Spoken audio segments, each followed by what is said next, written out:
Canadian Wonders, Impact versus the Bushwackers. Good breakouts from both teams.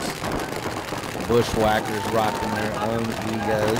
And walking to the dead box with one in the hopper, one in the back of the dome.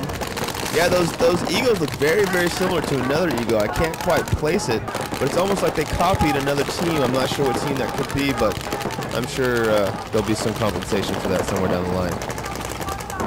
Yeah, Impact rocking that Canadian attitude, the hybrid gear, 45s on the sleeves, the bullets on the back. I love them. Yeah, those guys are tough guys. I like tough guys.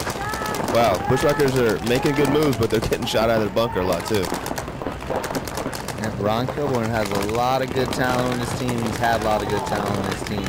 If you haven't played for him, he's surely the God shot you at one point in time.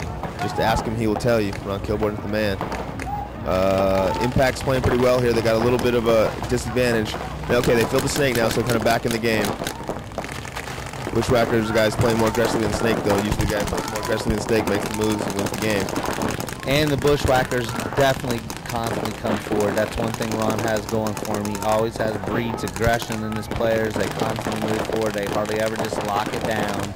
They do move forward a lot, and they do shoot their guns a lot, man. I mean, they're constantly applying pressure, so you can't make any little mistakes. You know, you can't overslide your bunker. You can't play sloppy because they're always pushing and they're always shooting their guns. And if you make a mistake against a team that pushes hard and shoots their guns a lot, we end up walking off early.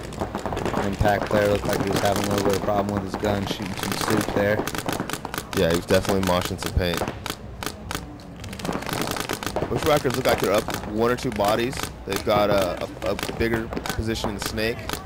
They don't have much presence over on the Dorito side, but neither does Impact, so it kind of neutralized it. Impact's kind of dug in here a little bit. You can see Bushwacker player making his move to the big cheese. They already got the 50 Dorito on the other side of the field. Yeah, now the Bushwackers control the 50 all the way across the field. Josh Davies in that car wash, kind of cutting off his offensive potential. More of a defensive position, really. They've got a player up in the snake, but his head's down the whole time because the Bushwackers are putting so much pressure on him. You can see now two Bushwacker players battling on the other side of the field. The small Dorito definitely battling against the snake. Impact loses another player, giving advantage to Bushwackers again. Yep, you can see the judge run in there and pull him out. He's walking across the field looking a little bit. Yeah, it looks like Impact's down 3 players. Bushwackers still have 5 or 6 players alive. And here comes the Impact player down the snake. Yeah, not always the best idea to move forward into the guns when you're down bodies like that. Usually you like to sit back, get a couple more G's, and then move down the snake, but we'll see how this works for him.